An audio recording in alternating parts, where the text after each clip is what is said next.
Par mois, actuellement, je dirais que je suis aux alentours de 500 € par mois. La rémunération peut varier, mais en fonction de chaque mois, chaque semaine. Entre guillemets, l'avantage comme l'inconvénient d'être entrepreneur, c'est que en fait, chaque mois n'est pas régulier. Après, on peut se baser sur le TGM, c'est-à-dire le taux journalier moyen. C'est une rémunération que tu bases en fonction d'un certain nombre d'heures de travail. Donc là, c'est 8 heures, donc une journée en fait complète. Mais il faut vraiment se baser sur le nombre d'heures. La moyenne quand on est étudiant en freelance, c'est entre 200 à 300 €. Mais après, ça va aussi des fois être des rémunérations sur formule. Donc après, là, ça va dépendre du domaine. Mais si on doit donner un TGM, c'est entre 200 et 300.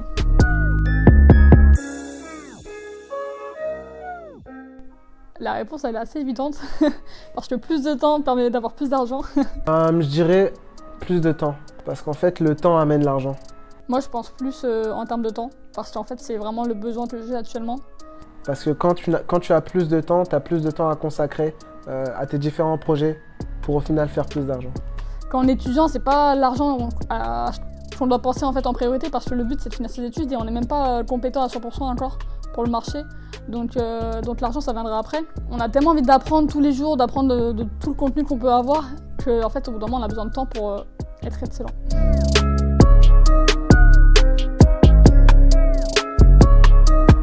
Je dirais un métier qui me passionne, parce que si ce métier me passionne, je serais content de me lever tous les jours pour y aller, du coup je vais me donner à 100%.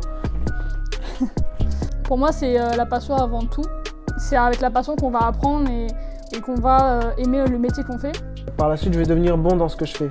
Et si je deviens bon dans ce que je fais, je vais finir par gagner de l'argent. Parce que si tu es bon dans ce que tu fais, dans un domaine, en fait, on te récompense pour cela. Et j'ai un exemple, mon premier contrat en freelance, ça me rapportait de l'argent chaque mois, du coup c'était cool parce que j'avais une école à payer, ainsi de suite.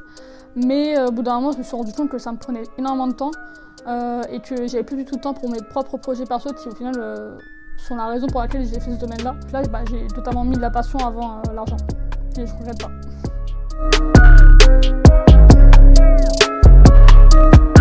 Je suis entre guillemets jeune.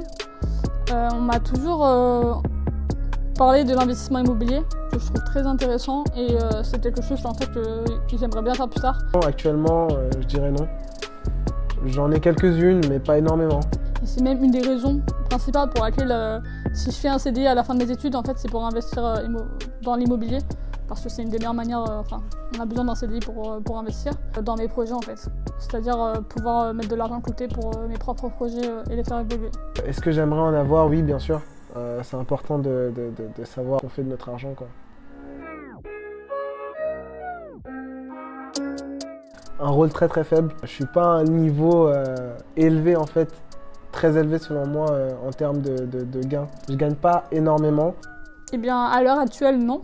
Parce qu'en fait, ce que je fais en tant qu'entrepreneuse, je peux le faire sans argent.